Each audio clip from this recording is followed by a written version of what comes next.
कीर्तन गानन कर्णपरौ हरि ओम तत्सत् वन्देऽहं श्रीगुरु श्रीयुतापदकमलं श्रीगुरुं वैष्णवांश्च श्रीरूपं शास्त्रजातं सहगणं रघुनाथान्वितं साद्वैतं सावधूतं परिजनसहितं कृष्णचैतन्यदेवं श्री राधा कृष्ण पादान् सहगणा ललिता श्री विशाखान्वितं ओम अज्ञानतिमिरन्धस्य ज्ञानाञ्जनशलाकया चक्षुरुन्मिलितं येन तस्मै श्रीगुरवे नमः श्रीचैतन्यमनोभीष्टं स्थापितं येन भूतले स्वयं रूपकदामह्यं ददाति स्वपदान्तिकम् नमो विष्णुपदाय कृष्णप्रेष्ठाय भूतले श्रीमते जयपताकास्वामिनिति नामिने नमो आचार्यपादाय पितारिकाप्रदायिने गौरकथाधनोदाय नगरज्ञानोदायिने नमो विष्णुपदाय कृष्णप्रेष्ठाय भूतले श्रीमते भक्तिवेदान्त स्वामिनिति नामिने नमस्ते सारस्वती देवे गौरवाणी प्रचारिणे निर्विशेष शून्यवादी पाश्चात्यदेशतारिणे वंशाकल्पतरुभ्यश्च कृपा सिन्धुभ्येव च पतितानन्दामयेन्द्रो विष्णुदेवो नमो नमः हे कृष्ण करुणा सिन्धु दीनबन्धु जगत्पते गोपेश्वर गोपीनाथ राधाकान्त नमोस्तुते तप्तकाञ्चन गौराङ्गी राधे वृन्दावनेश्वरी विश्वभानुसुते देवी प्रणमामि गौरीदेवी नीलाचलनिवासाय नित्याय परमात्मने बलभद्र सुभद्रा जगन्नाथाय ते नमः जय श्री कृष्ण चैतन्य प्रभु नित्यानंद श्री अद्वैत गदाधर शिवासादि गौरभक्तवृंद हरे कृष्णा कृष्ण कृष्ण हरे हरे हरे राम राम राम हरे हरे। तो আজকে আমাদের চৈতন্য চৈতন্যের চতুর্থ ক্লাস। ইতিপূর্বে আমরা 1 নম্বর শ্লোক আর 2 নম্বর শ্লোক আলোচনা করেছি। আমরা জানি যে যে পরিচ্ছেদ নিয়ে আমরা আলোচনা করছি এটা হচ্ছে প্রথম পরিচ্ছেদ। এখানে প্রথম পরিচ্ছেদে শেষ হয়েছে, দ্বিতীয় পরিচ্ছেদ এখন শুরু হবে আজকে 3 নম্বর শ্লোক থেকে। প্রথম 14টা শ্লোক হচ্ছে মঙ্গলাচরণ। মঙ্গলাচরণের অর্থ হচ্ছে যে সর্বমঙ্গলময় ভগবান শ্রীকৃষ্ণের কাছে প্রার্থনা করা, স্তুতি করা, যার মাধ্যমে মঙ্গল প্রার্থনা করা।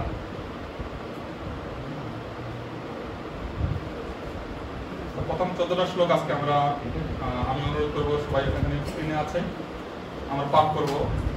গতবার আমরা পড়িনি, আজকে একটুখানি পড়ব। আমি নিশ্চিত যে অনেক ভক্তের এগুলো মুখস্থ অলরেডি আছে, তবু আমরা একসাথে করে তারপরে শুরু করতে পারি। বন্দে গুরুং ঈশভক্তান ঈশং ঈশাবতারকং তৎপ্রকাশাংশ্চ তৎশক্তি কৃষ্ণ চৈতন্য সংঘকং বন্দে শ্রীকৃষ্ণ চৈতন্য নিত্যানন্দ প্রবোধিত গৌরদ্বয়ে পুষ্পবন্ত চিত্র ছন্দো তমানুদ যদদ্বৈতং ব্রহ্ম উপনিষদি তদপ্যস্ততনুভা য আত্মান্তর্যামী পুরুষ ইতি শোষাংশ বিভব সরৈশ্বর্য পূর্ণ জয় অনর্বিত চরিং চিরাত ক্ষমা করবেন, আরেকবার এটা শ্লোক পাঠ করি। যদদ্বৈতং ব্রহ্ম উপনিষদি তদপ্যস্ততনুভা য আত্মান্তর্যামী পুরুষ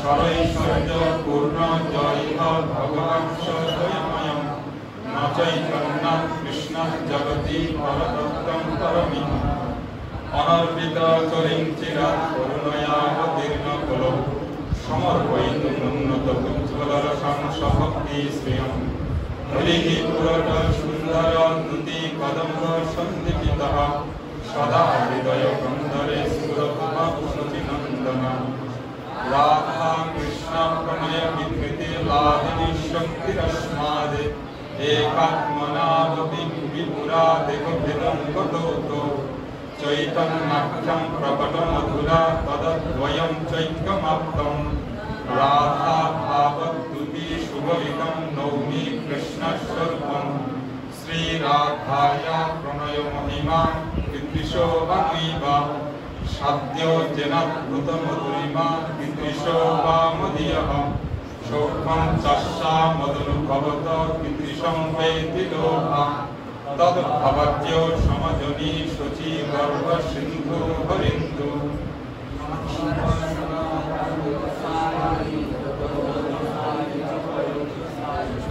শেষশ্চ দর্শন সকলা স্বানিত্যানন্দ রাম শরণং মমস্তু মায়াতীতে ব্যাপী বৈকুণ্ঠ লোকে পূর্ণ ঐশ্বর্য শ্রী চতুর্ভুজ মধ্যে রূপং যস্যাৎ ভাতি সংকর্ষণাখ্যং তং শ্রীনিত্যানন্দ রামং প্রপদ্যে মায়া ভর্তা দণ্ড সংঘাশ্রয়ঙ্গঃ শ্বেতে সাক্ষাৎ কারণং বোধি মধ্যে যস্যৈকাংশ শ্রীল পুনঃ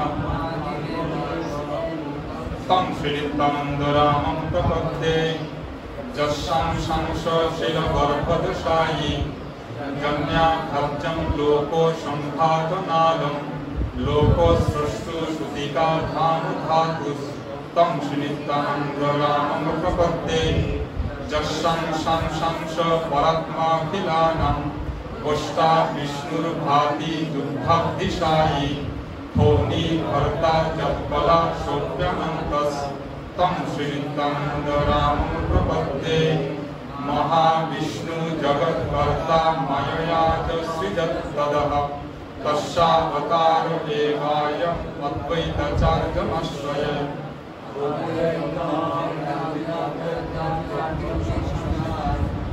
ভক্তাবতারমীশং তমদ্বৈতাচার্যমাশ্রয়ে পঞ্চতত্ত্বাত্মকং কৃষ্ণং ভক্তরূপস্বরূপকং ভক্তাবতারং ভক্তাখ্যং নমামি ভক্তশক্তিকং। থ্যাংক ইউ সকলকে। তো এই যে 14টা শ্লোক, এটা হচ্ছে মঙ্গলাচরণ। এই মঙ্গলাচরণ আগামী 7টা পরিচ্ছেদ আলোচনা করা হবে। তার মধ্যে প্রথম পরিচ্ছেদ শেষ হয়েছে, আমরা আজকে দ্বিতীয় পরিচ্ছেদ শুরু করব। কিন্তু তার আগে একটুখানি পুনরাবৃত্তি করব। এটা আমি পাঠিয়েছিলাম গ্রুপে গতবার, যদি আপনাদের ফোনে থাকে তাহলে বের করে দেখতে পারেন। এটা হাতে লিখে একটু পড়তে অসুবিধা হচ্ছে যদিও, তবুও আমি চেষ্টা করছি এখান থেকে আগের ক্লাসের কথা, মানে প্রথম ক্লাসের কথা এটা। তো এখানে 6টা তত্ত্বের কথা আলোচনা করছেন প্রথমে। বন্দে গুরুন ঈশ ভক্তান ঈশম ঈশাবতারকান তৎপ্রকাশাংশ তৎশক্তি, এই 6টা। তো প্রথমে গুরুর কথা বলা হয়েছে। গুরু হচ্ছে 2 প্রকার। একটা হচ্ছে গুরুদেব দীক্ষা গুরু, যার কাছ থেকে আমরা মন্ত্র পেয়ে থাকি, দীক্ষা দেন। আর একটা হচ্ছে শিক্ষাগুরু। শিক্ষাগুরু আবার 2 প্রকার আছে। যাই হোক, তো গুরুদেবের ভূমিকা হচ্ছে যে কেবলমাত্র তার শিষ্যদেরকে ভগবানের সেবায় নিয়োজিত করে তাদের পারমার্থিক উন্নতি সাধন করা। তো গুরুদেব হচ্ছেন আচার্য, আর উনি হচ্ছে ভগবানের অত্যন্ত প্রিয়। আর গুরুদেব সবসময় তার মনোভাবটা এরকম থাকে যে উনি হচ্ছেন ভগবানের খুব দীনহীন সেবক। তো এই যে দুই রকমের গুরু, সেটা হচ্ছে শিক্ষাগুরু আর দীক্ষাগুরু। এই 2 গুরুরই কিন্তু উদ্দেশ্য হচ্ছে একটাই, যে কি করে শিষ্যদেরকে ভগবানের কাছে নিয়ে যেতে পারবেন, তাদেরকে বিভিন্নভাবে বিভিন্ন সেবায় নিয়োজিত করে। আর এই জন্য এনাদেরকে বলা হয় যে গুরুদেব হচ্ছে ভগবানের প্রতিনিধি। আর হচ্ছে ভগবানের অত্যন্ত অনুগত, আর উনি বিশ্বস্ত সেবক ভগবান। আর ওই উদাহরণগুলো নিজে আচরণ করে শিষ্যদেরকে শিক্ষাদান করেন। তো শিষ্যকে বৈদিক জ্ঞান প্রদানের মাধ্যমে দ্বিতীয় জন্ম দান করেন। আমাদের দ্বিতীয় দীক্ষা যাদের হয়েছে, প্রধান কর্তব্য হলো শিষ্যদের ভগবত সেবায় শিক্ষা দিয়ে তাদের মধ্যে ভগবানের সেবা বৃদ্ধি করা, মানে তাদের মধ্যে সেবা ভাবটা কি করে জাগ্রত করা যায় এটা উনি চেষ্টা করবেন।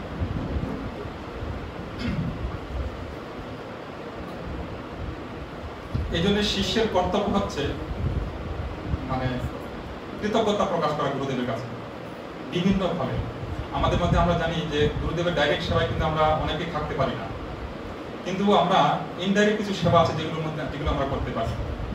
যেমন ধরুন গুরুদেব মায়াপুর থেকে কোথাও যাচ্ছেন কোথাও, তখন আমরা কীর্তনে মানে অংশগ্রহণ করতে পারি। গুরুদেবকে বিদায় দেওয়া, আসলে বিদায় নয়, মানে আমরা ভগবানের কাছে প্রার্থনা কীর্তন করবো, ভগবানের কাছে প্রার্থনা করবো যে ভগবান গুরুদেবকে আপনি নিয়ে যাচ্ছেন, আবার সুস্থভাবে আবার এখানে ফিরে নিয়ে আসবেন। এটা হচ্ছে মানে শিষ্যের এরকম একটা মনোভাব থাকবে। ওই জন্য গুরুদেব যখন কোথাও বেরোবেন, অনেক ভক্ত আমি দেখেছি চলে যায়। আমি এটা আমার ক্ষেত্রে হয় না, বাট অনেক ভক্তকে দেখেছি মানে ছুটে ছুটে চলে যান, গিয়ে কীর্তনে অংশগ্রহণ করেন।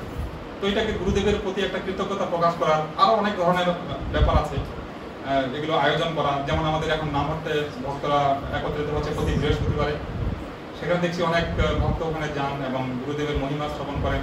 মহিমা শ্রবণ করার মাধ্যমে আমরা গুরুদেবের প্রতি কৃতজ্ঞতা প্রকাশ করতে পারি। তো আর বিভিন্ন ইভেন্ট গুরুদেবের জন্য করা, যখন গুরুদেব কোথা থেকে মায়াপুরে ফিরছেন তখন গুরুদেবের জন্য মানে স্বাগতম জানানোর জন্য বিভিন্ন ধরনের আয়োজন করা, মানে ঘট জলপূর্ণ ঘটে আম্রপল্লব দিয়ে বিভিন্ন ধরনের ফুল, রাস্তাকে ফুল দিয়ে সাজানো, কীর্তন করা এবং কীর্তনের সহযোগে গুরুদেবকে আহ্বান করা। যেমন ভাগবতমে বলা হচ্ছিল, আমার কদিন আগে ক্লাস হচ্ছিল, লক্ষ্মীবন্ধু প্রভু ক্লাস দিচ্ছিলেন, তো আমি শুনছিলাম যে ভগবান যখন হস্তিনাপুর থেকে বেরোচ্ছিলেন তখনও ভক্তরা তাকে বিদায় দিচ্ছিলেন, যে খুব মানে শঙ্খধ্বনির মাধ্যমে, উলুধ্বনির মাধ্যমে, রাস্তাঘাট সাজিয়ে। আর যুধিষ্ঠির মহারাজ আবার ওনার কোনো প্রয়োজন নেই ভগবান শ্রীকৃষ্ণের কোনো কিছু দেওয়া, সাহায্য করা, মানে সিকিউরিটি দেওয়া, কিন্তু তবুও সেনা সমেত রথ সমেত সামনে পাশে আগিয়ে দিয়ে আসছিলেন। এই যে আগিয়ে দেওয়া ব্যাপারটা, এটা খুব ভালো। সেরকম গুরুদেবের ক্ষেত্রে যখন বাইরে যাচ্ছেন বা আসছেন, এই ক্ষেত্রে শিষ্যরা এইভাবে গুরুদেবের প্রতি কৃতজ্ঞতা প্রকাশ করতে পারেন। শিষ্যের মনোভাবটা এরকমই থাকবে যে সবসময় গুরুদেবের প্রতি কৃতজ্ঞতা প্রকাশ করবে। যেমন এখানে একটা উদাহরণ দেওয়া যায় যে প্রহ্লাদ মহারাজ, আমরা জানি যে নৃসিংহদেব ওই পিলারের ভেঙে দিয়েছিলেন, পিলার থেকে নৃসিংহদেবের আবির্ভাব হয়েছে। এইবার সমস্ত দেবতারা সেখানে পুষ্পবৃষ্টি করেছেন, পুষ্পবৃষ্টি করার মাধ্যমে ভগবানকে সন্তুষ্ট করার চেষ্টা করেছেন, স্তুতি করেছেন, কিন্তু ভগবান এত রেগেছিলেন যে ভগবানের কাছে কেউ যেতে পারছিলেন না। কিন্তু প্রহ্লাদ মহারাজ গিয়েছিলেন, কারণ তার মনটা সবসময় মানে ভগবানের শুদ্ধ ভক্ত, তো সেই জন্য তার মনটা পরিষ্কার ছিল, কোনো ভয় পাচ্ছিলেন না ভগবান। তিনি মনে করছেন তিনি আমার প্রভু আর আমি তার দাস। তো ভগবান যখন শান্ত হলেন, শান্ত হওয়ার পরে জিজ্ঞাসা করছিলেন প্রথমে যে প্রহ্লাদ, আমি তোমার প্রতি খুব সন্তুষ্ট, তুমি কি চাও, তোমাকে আমি বর দেব। তো প্রহ্লাদ মহারাজ বলছিলেন যে আপনি যদি আমার প্রতি সন্তুষ্ট হয়ে থাকেন, অ্যাকচুয়ালি আমাকে কিছু লাগবে না, আগে অনেক রকম বাসনা ছিল, আমাকে আর কিছু লাগবে না, কিন্তু আপনি যেহেতু বলছেন তাহলে আমাকে একটাই আশীর্বাদ করুন, যাতে আমি যেই গুরুদেবের মাধ্যমে আপনার সম্বন্ধে জানতে পেরেছি এবং আপনাকে সন্তুষ্ট করতে পেরেছি, তাহলে আমাকে এমন একটা আশীর্বাদ দিন যাতে আমি গুরুদেবের সেবা করে গুরুদেবকে সন্তুষ্ট করতে পারি, যার মাধ্যমে আমি গুরুদেবের কৃপা পেতে পারি এবং আপনার কৃপা পেতে পারি। তো এরকম একটা মনোভাব শিষ্যদের। আর এখানে একটা শ্লোক আমরা পড়েছি চৈতন্য চৈতন্যতে, আপনারা হয়তো যাদের কাছে বইটা আছে বের করে দেখতে পারেন, যে শ্লোকটা হচ্ছে 46 নম্বর শ্লোক। সেখানে প্রভুপাদ উল্লেখ করেছেন, যেমন পিতামাতার তত্ত্বাবধানে সন্তান যেমন বড় হয়ে ওঠে, জীবনে উন্নতি করে, সেই রকম গুরুদেবের তত্ত্বাবধানে শিষ্য আধ্যাত্মিকভাবে উন্নতি লাভ করতে পারে, নচেত নয়। এই জন্য আমরা বলি যে কি জানি, যস্য প্রসাদাদ ভগবৎ প্রসাদ, যস্য প্রসাদান ন গতিকুত, গুরুদেবের কৃপা ছাড়া কোনো গতি নেই। আর সমস্ত শাস্ত্রে ভগবানের অভিন্ন বিগ্রহ রূপে প্রমাণ করেছেন। এখানে বলেছেন যে কৃষ্ণ গুরু রূপ হন শাস্ত্রের প্রমাণে, গুরু রূপে কৃষ্ণ কৃপা করেন ভক্তগণে। এই শ্লোকটা আপনারা পেয়ে যাবেন এখানে, আমরা অলরেডি পড়ে এসেছি।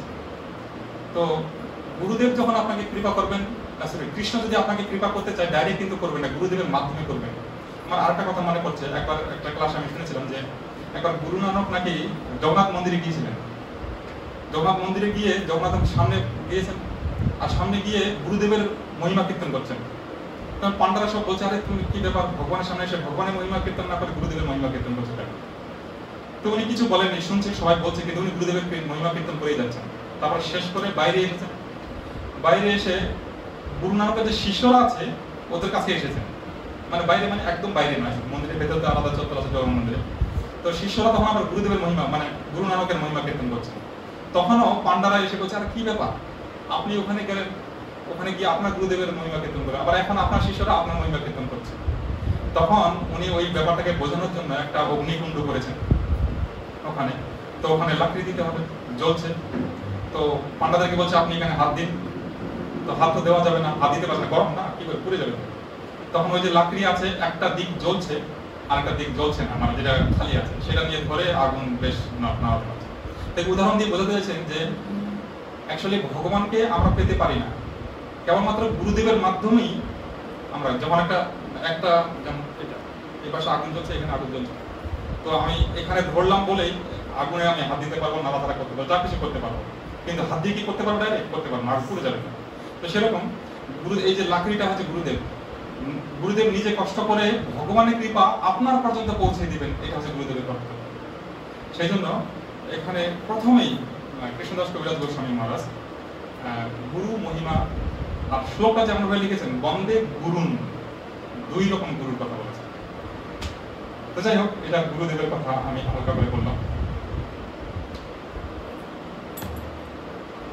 আমরা আরেকটু মনে পড়ছে গুরুদেবের সম্বন্ধে বলতে গিয়ে, আমার জানি না যারা এখানে অনেক পুরনো, যেমন ধরুন 96, 95 এই সময় যখন হরিকেশ মহারাজের খুব মানে প্রভাব ছিল মায়াপুরে। তো সেই সময় উনি যখন আসতেন, কলকাতা থেকে ওনার জন্য স্পট করে নিয়ে আসা হতো। পুরনো ভক্তরা বলতে পারবেন, মাতাজি বলতে পারবেন না, মাতাজি মনে করছে? তো আমরা দেখে থাকতাম, মানে লাইন করে পুলিশের গাড়ি, সামনে একটা দুটো গাড়ি, পিছনে একটা গাড়ি আর সামনে একটা গাড়ি, ওই সব লাইট ফাইট দিয়ে তারপরে কেমন কেমন আওয়াজ করবে, তো ওইটা নিয়ে আসতেন। আর আমরা তাকিয়ে থাকি, রাস্তায় দাঁড়িয়ে থাকতাম আর দেখতাম, কত ভালো লাগতো। হ্যাঁ, এখনো তো গুরুদেবের জন্য এখানে বিভিন্নভাবে আপ্যায়ন করা হয়। এখন তো অনেক ভক্ত হয়েছে, তখনকার দিনে তো অত ভক্ত ছিল না। তো পুলিশের মানে শিষ্য, মহারাজের শিষ্যরা ব্যবস্থা করতেন যে কলকাতা থেকে একদম এয়ারপোর্ট থেকে নামবেন, ওখান থেকে একদম স্পট করে পুলিশ, সামনে একটা পুলিশের গাড়ি, পিছনে একটা দুটো পুলিশের গাড়ি দিয়ে নিয়ে আসতেন। তার জন্য কি পে করতেন না কি আলাদা যোগাযোগ ছিল আমার জানা নেই, বাট উদ্দেশ্যটা আছে গুরুদেবের প্রতি কৃতজ্ঞতা প্রকাশ করা, যে গুরুদেব যাবেন মায়াপুরে, তো সুষ্ঠুভাবে যাতে যায়, কোনো কিছু অসুবিধা না হয়, যাবেন। এরকম ভাবে আমরা দেখেছি যে শ্রীমদ ভক্তি চারু স্বামী মহারাজেরও আপ্যায়ন করা হতো, স্বাগতম জানানো হতো। ইদানিং আমাদের ক্লাসও এরকম হয়, আমার ভালো লাগে যে আমরা পদ্মনাথ প্রভুর জন্য আমাদের মাতাজিরা ব্যবস্থা করেছিলেন, খুব ভালো লেগেছে। আর ভক্তিভূষণ মহারাজ একবার এসেছিলেন, ভক্তি বিজয় ভগবত মহারাজ এসেছিলেন। পরবর্তীকালে আমার মনে হয় আমরা এটা প্ল্যান করতে পারি যে প্রেমানন্দ প্রভু যখন আসবেন আমাদের করা উচিত, যেহেতু ওনার কৃপায় কিন্তু এটা ক্লাসটা আমাদের চলছে তখন থেকে, ওনার আশীর্বাদে। তো পরবর্তীকালে যখনই উনি আসবেন, এবার উনি এসেছিলেন একদিনের জন্য, যখন দেখা হয় আমার সঙ্গে বলে যে আমি তোমার ওখানে যাবো, কিন্তু আমি না সুযোগ করতে পারছি না, যখন বুধবার হবে সেই বুধবারে আমি ওখানে যাবো। তো যখন আসবে তখন আমরা এরকম একটা আয়োজন করতে পারি যে ওনাকেও সংখ্যাধ্বনি দিয়ে ফুল টুল দিয়ে আরতি করে এখানে নিয়ে আসতে পারি। যাই হোক, তো এটা গুরু। তারপরে কথা আছে বন্দে গুরুন ঈশা ভক্তান। ভক্তরাও আবার দুই রকমের, একটা আছে পারিষদগণ আর একটা আছে সাধকগণ। পারিষদগণ ভগবানের নিত্য পার্ষদ, আর সাধক যারা ভগবানের ভক্ত হওয়ার চেষ্টা করছে। আর তারপরে অবতার। অবতার হচ্ছে তিন প্রকারের কথা বলা হয়েছে, অংশ অবতার, গুণাবতার, সপ্তবেশ অবতার। প্রকাশ দুই প্রকার, প্রকাশ বিগ্রহ, বিলাস বিগ্রহ। শক্তি তিন প্রকার, যেটা অন্তরঙ্গা শক্তির থেকে লক্ষ্মীগণ, মহিষীগণ, গোপীগণ, এটা আমরা সেদিন আলোচনা করেছিলাম। তো এইভাবে প্রথম শ্লোকটা শেষ করেছি। দ্বিতীয় শ্লোকটা ছিল বন্দে শ্রীকৃষ্ণ চৈতন্য নিত্যানন্দ সহোদিত গৌরদ্বয়ে পুষ্পবন্ত চিত্র সন্দোতমানুদ। এই শ্লোকে বলা হচ্ছে যে আশ্চর্যজনক ভাবে গৌর এবং নিতাই গৌর গগনে মানে এই নদিয়াতে গৌর গগনে পূর্ব দিগন্তে একই সাথে চন্দ্র এবং সূর্য রূপে আবির্ভূত হয়েছে। আর এসে কি করেছে, যেমন সূর্য শুধু অন্ধকার দূর করে, কিন্তু গৌর নিতাই আবির্ভূত হয়ে ভক্তদের হৃদয়ের অজ্ঞানতম অন্ধকার দূর করেছে। অজ্ঞানতা কি আমরা ওখানে পড়েছিলাম, সেটা আমার মনে হয় আপনাদের মনে আছে, তবু একবার পুনরাবৃত্তি করছি।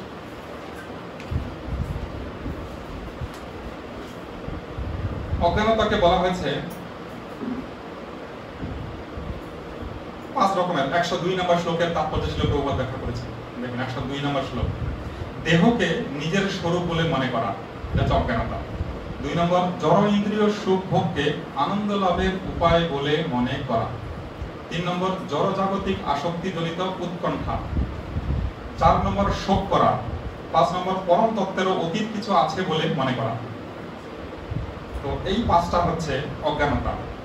আবার আরেকটা কথা বলেছেন যে ধর্ম, অর্থ, কাম, মোক্ষ, এই কথা ওখানে আলোচনা করেছিলেন, যেটা হচ্ছে কৈতব। মানুষ ধর্ম করে কি জন্য? ধর্ম করে অর্থ পাওয়ার জন্য। বাইরের লোকেরা কি করে? দুর্গাপূজা কি জন্য করে? দুর্গাপূজা করলে মানুষের সুনাম করবে, নিজে তো জুতো পরে দুর্গাদেবীর সামনে চলে যায়, কিন্তু ভগবানকে সন্তুষ্ট করার উদ্দেশ্য কিন্তু থাকে না, মানুষের সুনাম করানোর উদ্দেশ্য থাকে। আর পরিশেষে কি করে অর্থ ইনকাম করা যাবে, এটাই দুর্গাদেবীর কাছে ধনম দেহি, জনম দেহি, রূপম দেহি এসব প্রার্থনা করে। ধর্ম, অর্থ, কাম, মোক্ষ, এই তার মধ্যে আবার কৈতব, এটা কৈতব বলা হয়েছে। আর মুক্তি কামনা করাটা হচ্ছে কৈতব প্রধান বলা হয়েছে, মানে কৈতবের মানে এটা হচ্ছে প্রধান, আর ওটাই সবচেয়ে বিপজ্জনক। এখন এখানে শুভ কর্ম ও অশুভ কর্ম কথা বলা হয়েছে। শুভ কর্ম উদাহরণ দিয়েছেন আবার একটা, যে আমরা যদি একটা ট্রেনে যাই, ট্রেনে গেলে শুভ কর্ম আর অশুভ কর্মের সঙ্গে তুলনা করা হচ্ছে। যারা জেনারেল কম্পার্টমেন্টে যাচ্ছে আর যারা এসি কম্পার্টমেন্টে যাচ্ছে, তো যারা শুভ কর্ম করছে জগতে তারা হচ্ছে ওই এসি কম্পার্টমেন্টে, আর যারা অশুভ কর্ম করছে তারা হচ্ছে জেনারেল কম্পার্টমেন্ট। কিন্তু যাবে কোথায়? একই জায়গায় যাবে, গন্তব্যস্থল একই জায়গায়। হ্যাঁ, তো এখানে বাইরের লোকেরা মনে করছে বিভিন্ন রকম দাম ধ্যান স্কুল খাবার বিতরণ করছে, পোশাক বিতরণ করছে, কিন্তু ওগুলো হচ্ছে স্বীকৃতি অর্জন করবে, ওটা কেবলমাত্র স্বর্গ পর্যন্ত যাবে, গোলক বিধান ভগবানের কাছে পর্যন্ত যেতে পারবে না, ভগবানের ভক্তরা হতে পারবে না। তো শুভ কর্ম অশুভ কর্মের কথা এখানে বলা হয়েছিল এই 2 নম্বর শ্লোকে বলতে গিয়ে। তো এইভাবে গৌর নিতাই সমস্ত জীবের হৃদয়ে থেকে অন্ধকার, অজ্ঞানতম অন্ধকার দূর করেছেন। তো আজকের আলোচনার বিষয় হচ্ছে 3 নম্বর শ্লোক। 3 নম্বর শ্লোকটা, তো 3 নম্বর শ্লোকের আলোচনা করতে গিয়ে আমরা 2য় পরিচ্ছেদ আলোচনা করব। আর এই পুরো পরিচ্ছেদের আমি একটা রূপরেখা, এটাকে কি বলে প্রভু? রূপরেখা না রূপরেখাই বলে?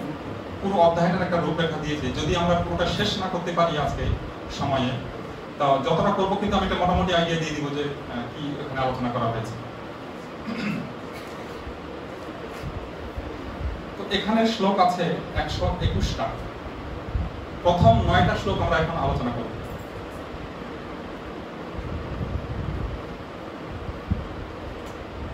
1 নম্বর থেকে। আর এই শ্লোকটাতে বস্তু নির্দেশ আলোচনা করা হচ্ছে। এই বিষয়ে আমরা প্রথমে আলোচনা করেছিলাম যে কি কি, পরেরটা হবে আশীর্বাদ, আর প্রথমটা প্রণাম নাকি নমস্কার। নমস্কার। প্রথম শ্লোকটা আছে, শ্রী চৈতন্য প্রভুম বন্দে বালোপি যদনুগ্রহাৎ তরেন্নানামতগ্রাহ ব্যাপ্তম সিদ্ধান্ত সাগরম। যাদের কাছে বই আছে দেখে নিতে পারেন, প্রথম শ্লোকটা এটা আলোচনা করা হচ্ছে। তো এখানে বলছে যে চৈতন্য মহাপ্রভুর কৃপা যদি আপনার কাছে থাকে, তাহলে একটা শিশুও কি অতিক্রম করতে পারে? বিবিধ মতবাদ রূপী কুমিরের পরিপূর্ণ সিদ্ধান্ত সাগর। সিদ্ধান্ত সাগর বলতে আর এখানে বলেছে কুমিরে পরিপূর্ণ। অনুবাদে দেখুন, এটা পাবেন, প্রভুপাদ এইভাবে বলেছে। কুমিরে বলতে মানে বিভিন্ন অপসিদ্ধান্ত, যার দ্বারা আপনি ভগবানকে লাভ করতে পারবেন না, শুধু নিজেকে ব্যস্ত রাখতে পারবেন। যারা কলকাতায় ছিলেন বা কলকাতাতে কলেজ স্ট্রিটে গিয়েছেন, আমি গিয়েছি 15-20 বছর আগেকার কথা আমার মনে পড়ছে, আমি 2-3বার গিয়েছিলাম কোনো কারণে। তো সেখানে কি দেখছি অনেক বইয়ের দোকান আছে, আর প্রত্যেকটা বইয়ের দোকান অনেক বড় বড়, আর সেখানে শুধু আজে বাজে বই, মানে দার্শনিকদের বিভিন্ন দর্শন লেখকের, যারা ভক্ত নয় যেটা পড়ে কেউই ভগবানের কাছে যেতে পারবে না। আর তাদের কাছে ভগবত গীতা যদি আপনি চান তাহলে কিন্তু ও মানে একটা কোনায় হয়তো আছে অল্প কটা, সেটাও আবার ওই গোলকপুরের ইস্কনে পাবেন না। তো যাই হোক এরকম, তো ওগুলো সব হচ্ছে অপসিদ্ধান্ত, যেটা এই কথাই এখানে বলছেন, বিবিধ মতবাদ রূপী কুমিরে পরিপূর্ণ সিদ্ধান্ত সাগর। আর এই সাগরটাকে অতিক্রম করতে পারবে যদি আপনার মহাপ্রভুর কৃপা আপনার কাছে থাকে।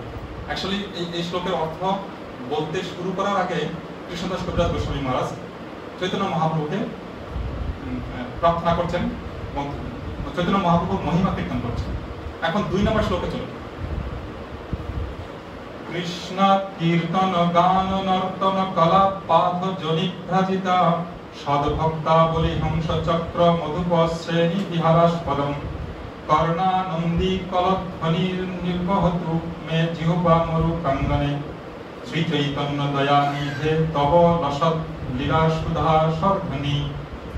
তো এখানে দুটো কথা বলছে, একটা হচ্ছে জিহ্বা মরু প্রাঙ্গনে, আর একটা হচ্ছে নিচের লাইনটা দেখুন, শ্রী চৈতন্য দয়া নিধে। মানে প্রকৃতপক্ষে এই কথা বলছেন যে হে দয়ার সাগর, দয়ার সমুদ্র শ্রী চৈতন্য মহাপ্রভু। এখানে অনুবাদ দেখুন, যে যাদের কাছে বই নেই তাদের জন্য আমি এটা করেছি। এখানে বলছেন গঙ্গার অমৃতময় ধারা সদৃশ আপনার অপ্রাকৃত লীলামৃত আপনার মরুভূমি সদৃশ জিহ্বায় প্রভাবিত হোক। মানে ভগবানের কথাটা হচ্ছে অমৃতময়, আর এটা গঙ্গার ধারার সঙ্গে তুলনা করেছেন। গঙ্গার অমৃতময় ধারা সদৃশ আপনার অপ্রাকৃত লীলামৃত। আর কি বলছেন, আমার মরুভূমি সদৃশ জিহ্বা, এই জিহ্বাটাকে মরুভূমির সঙ্গে তুলনা করা হয়েছে। আর সেই কথাটা শ্লোকে ওখানে দেখেন, জিহ্বা মরু প্রাঙ্গণে বলেছেন এই কথাটা। তো আমি বলতে চাচ্ছি যারা কষ্ট করে এই ক্লাসে অ্যাকচুয়ালি আসেন, প্রকৃতপক্ষে এটা অত্যন্ত সৌভাগ্যের ব্যাপার যে আমরা একত্রিত হতে পারি এবং ভগবানের কথা শুনতে পারি। আর কৃষ্ণদাস কবিরাজ গোস্বামী মহাপ্রভুকে মানে প্রার্থনা করে এই কথাই বলছেন যে আমার জিহ্বাটা হচ্ছে মরু সদৃশ। প্রকৃতপক্ষে উনার জিহ্বা কি মরু সদৃশ? উনি তো শুদ্ধ ভক্ত, আমাদেরকে শিক্ষা দেওয়ার জন্য এই কথাটা বলছেন। আমার মনে পড়ছে গত 2 দিন আগে আমাদের একটা প্রোগ্রাম হয়েছিল জিজিএস মানে হচ্ছে গ্লোবাল গীতা সেবক এর তত্ত্বাবধানে, মানে লক্ষ্মী গোবিন্দ প্রভুর তত্ত্বাবধানে আমাদের একটা টিম কাজ করছে। টিচার আমাদের 22 জন টিচার আছে, সেখানে প্রায় 300 কমিউনিটি বাচ্চারা যুক্ত আছে। তারা একটা সামার ক্যাম্প, একদিনের একটা সামার ক্যাম্প অনুষ্ঠান করেছিলেন, জানি না অনেকে হয়তো জানেন না আপনারা। তো সেখানে আমাদের দীনবন্ধু কৃষ্ণ প্রভু রাধেশ্যাম প্রভুকে নিয়ে এসেছিলেন। আপনারা সবাই চেনেন রাধেশ্যাম প্রভুকে, যিনি ইস্কনে সবচেয়ে বেশি প্রচার করেছেন, আর ওনার প্রচারের মাধ্যমে বেশি শিক্ষিত যুবক ইস্কনে জয়েন করেছেন। ইনি হচ্ছেন রাধেশ্যাম প্রভু। তো রাধেশ্যাম প্রভু আমাদের যে বাচ্চারা ছিল সেই বাচ্চাদের সামনে ইন্টারাকশন করেছিলেন, ক্লাস কিছু হরি কথা বলেছিলেন। তো পরে প্রশ্ন জিজ্ঞাসা করছিলেন, বাচ্চারা উত্তর দিচ্ছিলেন। তো সেখানে কথা হচ্ছিল যে জিহ্বা দিয়ে কি কি করতে হবে। তো বাচ্চারা এক এক করে হাত তুলছে আর আনন্দের সঙ্গে উত্তর দিচ্ছে যে কি, জিহ্বা দিয়ে প্রসাদ খেতে হবে, জিহ্বা দিয়ে হরিনাম কীর্তন করতে হবে, জিহ্বা দিয়ে হরি কথা বলতে হবে। তারপর প্রভু জিজ্ঞেস করছে কি কি করা যাবে না, যে বৈষ্ণব নিন্দা করা যাবে না। আর কি করা যাবে না? যেটা ভগবানকে ভোগ লাগানো হয়নি সেটা খাওয়া যাবে না। আর কি মানে সিনেমার গান করা যাবে না। বাচ্চাদের মতো করে বলছে, তো এগুলো করা যাবে না। জিহ্বাটা কি মরুভূমির সঙ্গে তুলনা করেছেন কে? কৃষ্ণদাস কবিরাজ গোস্বামী। উনি তো আসলে শুদ্ধ ভক্ত, ওনার কোনো প্রয়োজন নেই। এখানে পরের লাইনে দেখুন, এই অমৃতের ধারাকে শোভিত করেছে গান, উচ্চ সংকীর্তন ও নর্তন রূপ পদ্মসমূহ। মানে ওই জিহ্বা যখন হরিনামের মানে হরি কথা হবে, যে বলছে যে গঙ্গার ধারা আমার জিহ্বা দিয়ে বক, ওই ধারাতে কি কি থাকবে সেই ধারার কথা বলা হচ্ছে। সেখানে গান, উচ্চ সংকীর্তন, নর্তন রূপ পদ্মসমূহ, যা শুদ্ধ ভক্ত মণ্ডলীর রূপ হংস, চক্রবাক ও ভ্রমর সমূহের বিহারস্থল। এখানে এই হরি কথা যেখানে হবে বা হরিনাম কীর্তন হবে, সেখানে কেবলমাত্র যারা এর মহিমাটা বুঝবে তারাই উপস্থিত থাকবে। মায়াপুরে ওখানে অনেক হাজার হাজার ভক্ত আছে, সবাই কি আমাদের এখানে আমাদের সঙ্গে আসছে? সেজন্য যারা কেবলমাত্র সৌভাগ্যবান তারাই কিন্তু এরকম একটা সঙ্গে যুক্ত থেকে নিজের আধ্যাত্মিক উন্নতি সাধন চেষ্টা করতে পারে। পরে বলছে এই অমৃতরূপ নদীর প্রবাহ এক মধুর ধ্বনি সৃষ্টি করেছে, যা তাদের শ্রবণ যুগলের পক্ষে পরম আনন্দদায়ক। একটা সুন্দর শ্লোক। এখানে মহাপ্রভুকে স্তুতি করছেন, মানে মেইন বিষয়টাতে যাওয়ার আগে। তো তৃতীয় শ্লোক আমরা শুরু করার আগে এখানে উনি বলছেন, আমার সঙ্গে বলুন, জয় জয় শ্রী চৈতন্য জয় নিত্যানন্দ জয় অদ্বৈত চন্দ্র জয় গৌর ভক্তবৃন্দ। আরেকবার, জয় জয় শ্রী চৈতন্য জয় নিত্যানন্দ জয় অদ্বৈত চন্দ্র জয় গৌর ভক্তবৃন্দ। তো এইভাবে আমরা শুরু করব। তৃতীয় শ্লোকের অর্থ পরিবিবরণ, বস্তু নির্দেশ রূপ, মঙ্গলাচরণ। যাদের কাছে বই আছে দেখে নিবেন। এবারে মেইন শ্লোকে আসছে, যদদ্বৈতম ব্রহ্ম উপনিষদি তদপ্যস্য তনুভাব যমাত্মান্তর্যামী পুরুষৈতি সৌসাংশ বিভবঃ সরৈশ্বর্য পূর্ণ জয়ঃ ভগবান স্বয়ময়ম ন চৈতন্যাৎ কৃষ্ণাৎ জগতি পরতত্ত্বম পরমিহ। এই শ্লোকটা শুরু করার আগে আমরা এখানে 111 বা 121টা শ্লোক আছে। এখন আমরা সবে 5 নম্বর শ্লোক পড়ছি। তো এখানে পুরো অধ্যায়টার একটাই বিষয় আলোচনা করা হয়েছে, সেটা হচ্ছে যে ভগবানকে উপলব্ধি করার 3টে পন্থা। সেটা হচ্ছে ব্রহ্ম উপলব্ধি, পরমাত্মা উপলব্ধি, আর হচ্ছে ভগবান উপলব্ধি। এইটা বিষয়ে প্রভু ভাগবতম ক্লাসে অনেকবার আলোচনা করেছেন, প্রেমানন্দ প্রভু আলোচনা করেছেন, এবং সেখানে অনেকগুলো উদাহরণ দেওয়া হয়েছে। একটা হচ্ছে পাহাড়ের উদাহরণ দিয়েছেন, একটা সূর্যের উদাহরণ দেওয়া হয়েছে, সূর্যগ্রহ, সূর্য রশ্মি। তারপরে ট্রেনের উদাহরণ দিয়েছে, ট্রেনের আলো, ট্রেনের ভিতরকার উদাহরণ দিয়ে, মানে বিভিন্ন ধরনের উপলব্ধি দেওয়া হয়েছে। তো সেই বিষয়টাই এখানে বিস্তারিতভাবে এই অধ্যায়ে কৃষ্ণদাস কবিরাজ গোস্বামী মহারাজ আলোচনা করবেন। তো এখানে 1 থেকে 9 আমরা পড়বো, তারপরে 10 থেকে 27 এটা এখানে বিবরণ হবে। তারপরে আরো বিস্তারিতভাবে কৃষ্ণদাস গোস্বামী মহারাজ আলোচনা করবেন 4টা ভাগবতমের শ্লোক। এখানে যাদের কাছে বই আছে দেখে নিন। শ্লোক নাম্বার হবে 11, 30, 67, 91। মানে আমি 121টা শ্লোক যে আছে এর মধ্যে এই 4টা শ্লোক দিয়ে, মানে প্রমাণ দিয়ে উনি এইটাকে প্রতিষ্ঠা করছেন যে ভগবান হচ্ছেন সর্বশ্রেষ্ঠ। অ্যাকচুয়ালি এখানটায় এই 4টা শ্লোকে এরকম আলোচনা হবে যে 3 প্রকার উপলব্ধির মধ্যে ভগবান উপলব্ধি হচ্ছে শ্রেষ্ঠ। এটা 11 নম্বর শ্লোকে।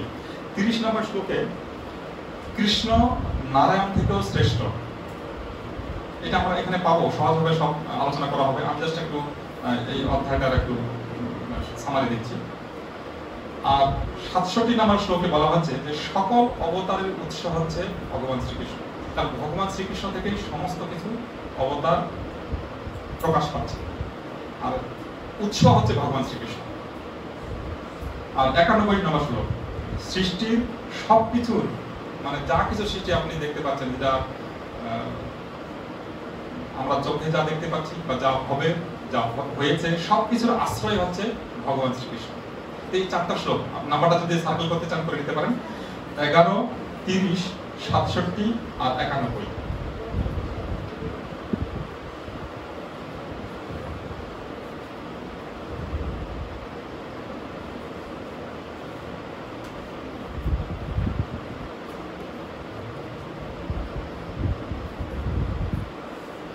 তো আলোচনার বিষয়টা হচ্ছে বস্তু, মানে কি বিষয়ে আলোচনা হবে, চৈতন্য মহাপ্রভুর সম্বন্ধে আলোচনার বিষয়টা হচ্ছে শ্রী চৈতন্য মহাপ্রভু। এই কথাটাই এই শ্লোকের অর্থে 121 শ্লোকে বলবেন।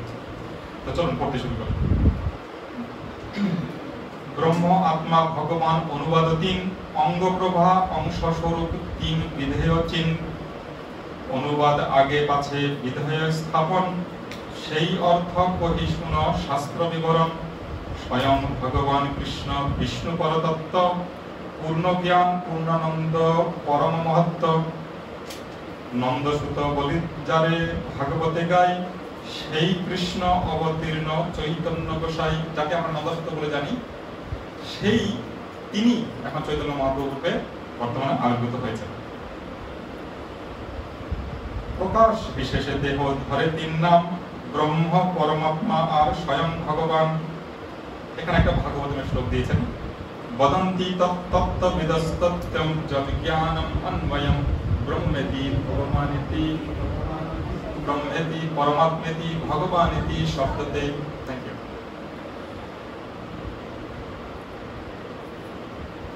এই শ্লোকটার আবার উনি শ্লোকের মাধ্যমে বলেছেন 12-13 দেখুন। তাহার অঙ্গের শুদ্ধ কিরণমণ্ডল উপনিষদ কহে তারে ব্রহ্ম সুনির্মল চর্মচক্ষে দেখে জৈছে সূর্য নির্বিশেষ জ্ঞান মার্গে লইতে নারে তাহারও বিশেষ। তো এখানে ওই জ্ঞানীদের কথা বলেছেন। এখানে ওই যে ব্রহ্মকে উপলব্ধি করতে হলে ব্রহ্মজ্ঞানীটা করবেন, মানে জ্ঞান যোগের মাধ্যমে উপলব্ধি করা যাবে। আর পরমাত্মাকে উপলব্ধি করতে হলে অষ্টাঙ্গ যোগের মাধ্যমে পরমাত্মাকে উপলব্ধি করতে হবে। আর ভক্তি যোগের মাধ্যমে ভগবানকে লাভ করা যাবে, কেবলমাত্র ভক্তি যোগের মাধ্যমে। সেই কথাটা এখানে বিভিন্নভাবে পরে আমরা জানতে পারবো।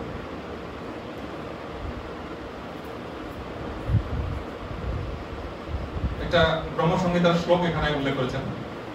যস্য প্রভবত জগদণ্ড কোটি কোটিশ্বশেষ বসুধাদি বিভূতি ভিন্নম তদ ব্রহ্ম নিষ্কলম অনন্তমশেষ ভূতম গোবিন্দমাদি পুরুষম নমঃ ভজামি। যে কোটি কোটি ব্রহ্মা, এই শ্লোক এনারও মানে এখানে ভক্তিপুরুষ মহারাজ একবার চৈতন্য চৈতন্য পাঠ করছিলেন। তো উনি বলছিলেন যে কোনো সংস্কৃত শ্লোক যদি আমরা চৈতন্য চৈতন্যতে বুঝতে না পারি তাহলে কি করবো, তারপরে শ্লোকগুলো দেখবো যে কবিরাজ গোস্বামী অলরেডি ওগুলো ব্যাখ্যা করে সুন্দরভাবে বলে দিয়েছে। তা আলাদা করে মগজমারি করতে হবে না আর কি। আর এটা আমার জন্য সুবিধা, কারণ আমি তো নিজে কিছু জানি না, তো পরে পরে শোনাবো। হরে কৃষ্ণ। এখানে বলছে কোটি কোটি ব্রহ্মাণ্ডে যে ব্রহ্মের বিভূতি সেই ব্রহ্ম গোবিন্দের হয় অঙ্গকান্তি। তাহলে এই ব্রহ্ম কথাটা অর্থ হচ্ছে এটা ব্রহ্ম জ্যোতি, মানে ভগবানের অঙ্গ জ্যোতি। ঠিক আছে। সূর্যের উদাহরণটা দেওয়া হয়েছে সূর্যদেব। সূর্যদেব কিন্তু যখন দেবতাদের মিটিং হবে তখন কিন্তু সূর্য দেবতা ওখানে বসে থাকবেন, পাশে চন্দ্র দেবতা, বরুণ দেবতা এখন বসে থাকবে লাইন করে। তো ওরা কিন্তু সূর্যদেবকে সূর্যদেব দেখবেন, আর আমরা কি দেখছি, একটা আলো গোলা দেখছি এখান থেকে। আমরা খালি চোখে কিন্তু পুরো দেখা যায় না। তাহলে সূর্যদেব গোলক আর সূর্য রশ্মি, তো সে কথা এখানে বলবেন। তো এই ব্রহ্ম হচ্ছে ভগবানের অঙ্গকান্তি, গোবিন্দ এখানে বলেছেন অলরেডি। যাই হোক, মুনয় বাত বাসনা শ্রবণা ঊর্ধ্ব মন্থিনঃ ব্রহ্মাখ্যম ধামতে জান্তি শান্তা সন্ন্যাসীনো অমলাহ। অনুবাদ: দিক বসন শ্রমশীল উদ্ধরেতা মুনিগণ শান্ত ও নির্মল সন্ন্যাসী সকল ব্রহ্মধাম লাভ করেন। মানে এখানে বলছে ব্রহ্মধাম কারা লাভ করেন? জ্ঞানী, জ্ঞান যোগের মাধ্যমে ব্রহ্মকে লাভ করা যায়। আত্মান্তর্যামী যারে যোগশাস্ত্রে কয় সেহ গোবিন্দের অংশ বিভূতি সে হয়। অনন্ত স্ফটিকে জইছে একে সূর্য ভাসে তৈছে জীবে গোবিন্দের অংশ প্রকাশে। যদি একটা স্ফটিকের মালা থাকে তো সূর্যদেব এর আলোটা ওখানে পড়বে, একই সঙ্গে স্বপ্নের মধ্যে পড়বে। অথবা যদি এখানে 10টা বা 100টা জলের পাত্র থাকে, আপনি পাশে গিয়ে দেখবেন যে সূর্যের আলোটা কিন্তু সূর্য ওখানে প্রকাশ হয়েছে। তো এই কথাই এখন বলবেন এখানে যে যে ভগবান স্বয়ং কিন্তু আমাদের হৃদয়ে এখানে নেই, ওনার প্রকাশ পরমাত্মা আমাদের রূপে রয়েছে। যেমন সূর্যদেব ওই জলের পাত্রটা থেকে ডাইরেক্ট এখানে থাকেন না, কিন্তু ওনাকে দেখা যায় জলের মধ্যে, তাই না? সেরকম প্রত্যেকটা জীবের হৃদয়ে পরমাত্মা রূপে ভগবান অবস্থান করছেন, সেই কথাই বলছেন। এখানে একটা ভাগবত গীতার শ্লোক দিয়েছেন, অথবা বহু নৈতে না ইন্দ্রিয়াতে না তবার্জুন বিশ্বভ্যামিদম কৃষ্ণ মেকাক্ষেন স্থিত জগৎ। হে অর্জুন, ভগবান শ্রীকৃষ্ণ অর্জুনকে বলছেন, অধিক কি বলিব, আমি এক অংশে পরমাত্মা রূপে অখিল জগতে প্রবিষ্ট হই। পরমাত্মা রূপে উনি আপনার হৃদয়ে রয়েছেন, আমার হৃদয়ে রয়েছেন, এবং প্রত্যেকটি অণু পরমাণুতেও রয়েছেন।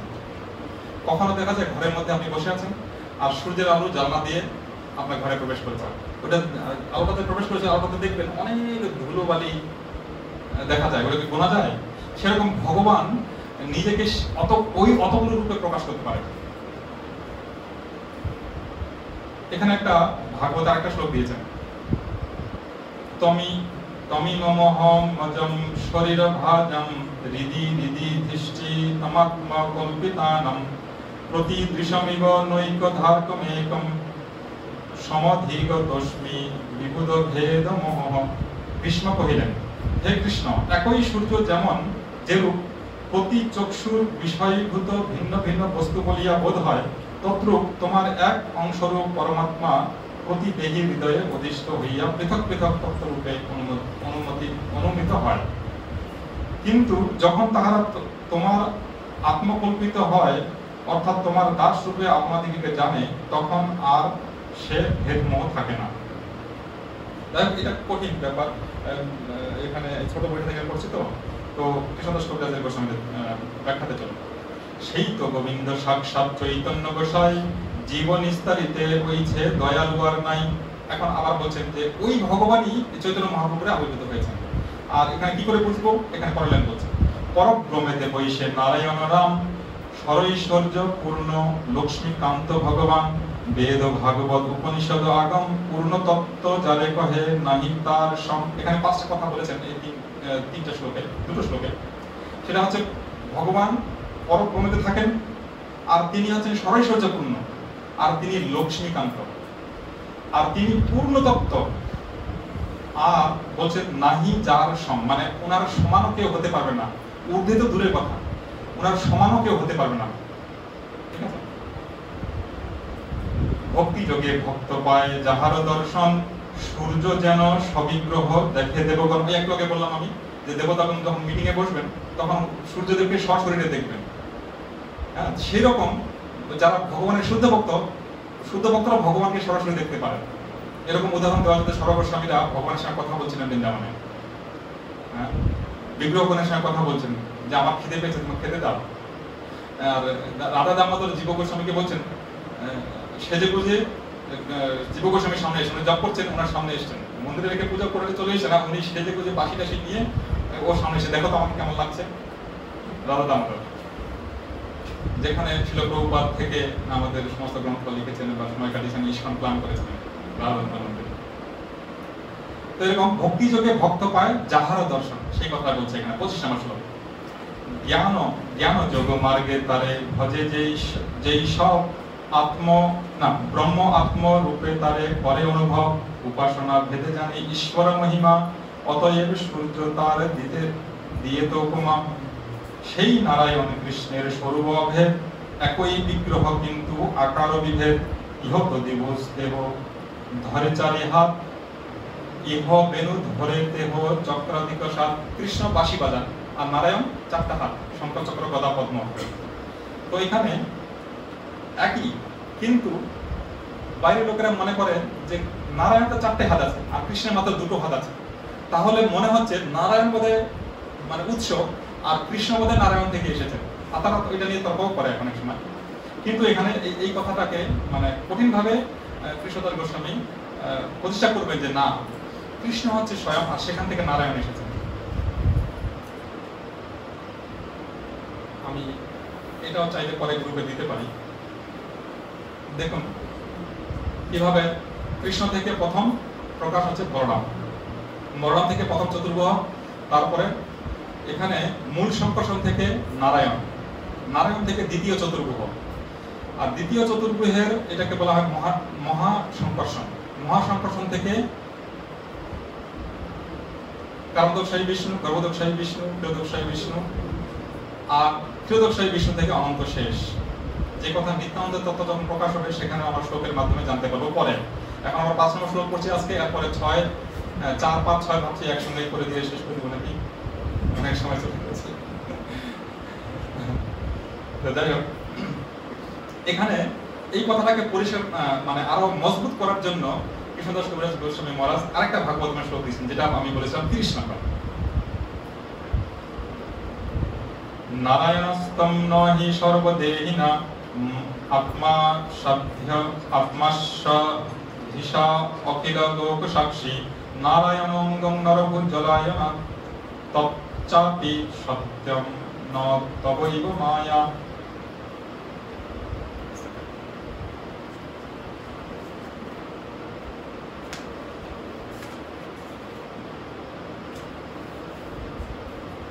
অনুবাদটা এরকম প্রবাদ লিখেছেন যে হে অধীশ্বর, তুমি অখিল লোক সাক্ষী, তুমি হচ্ছ সকলের প্রিয় আত্মা, তাই তুমি কি আমার পিতা নারায়ণ নও? আসলে এই শ্লোকটা বলতে গিয়ে আমরা একটা লীলা কথা এখানে উল্লেখ করতে পারি, পরে আবার বলবেন এখানে, অ্যাকচুয়ালি পরে যাই, পরে গেলেই পরে বলতে সুবিধা হবে। দেখুন এই শ্লোকের পরে শিশু বৎস হরি ব্রহ্মা করি অপরাধ ক্ষমাইতে মাগে না প্রসাদ। মানে একসময় ভগবান শ্রীকৃষ্ণ বৃন্দাবনে খেলাধুলা করছিলেন সখাদের সঙ্গে এবং খাওয়া দাওয়া করছিলেন। আর কৃষ্ণের খাওয়া দাওয়া মানে হচ্ছে নিজের বাড়ি থেকে যা মা দিয়েছে সেটা সবার সঙ্গে শেয়ার করা, আবার অন্যরা যা নিয়ে এসেছে সেটাও আবার কৃষ্ণ গ্রহণ করে, অনেক সময় তাদের মুখ থেকে নিয়ে খায়। তো এবার ব্রহ্মাকে উপর থেকে দেখছেন এবং অনেকের কাছে শুনেছেন যে এই বাচ্চাটা হচ্ছে ভগবান, সেটাও মানতে পারছেন না, চেক করার জন্য উপর থেকে দেখছেন যে কি ব্যাপার এসব করছে, তাহলে তো ভগবান হতে পারে না। তো সেই জন্য উনি কি করেছেন, পড়াশোনা করছে, তোমার নাভি পদ্ম হইতে আমার জন্মোদয়, এটা পরে বলছে।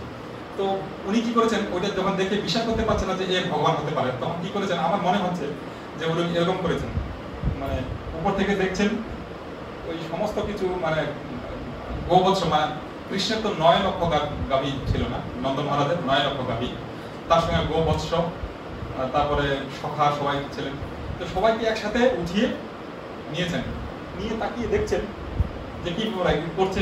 সঙ্গে সঙ্গে কৃষ্ণ আবার নিজে বুঝতে পেরেছেন যে ব্রহ্মা চুরি করেছে, তো নিজে থেকে আবার প্রকাশ করেছেন যতগুলো চুরি করেছে অতগুলোই। তো উনি দেখছেন কি ব্যাপারে, আমি নিয়ে নিলাম, তাহলে মানে যেহেতু সময়টা কম, আমি এই জন্য চিন্তা করছি, এই জন্য যে উনি নিয়েছেন, নেওয়ার পরে 1 বছর শেষ হয়ে গেল, ব্রহ্মার একটা আয়ু তো অনেক সময় না, তো উঠিয়ে নিয়েছেন, দেখছেন আরে সঙ্গে সঙ্গে আবার নিজেকে প্রকাশ করেছেন মানে স্বয়ং ভগবান, কারণ বুঝতে পেরেছে আমি ভুল করেছি।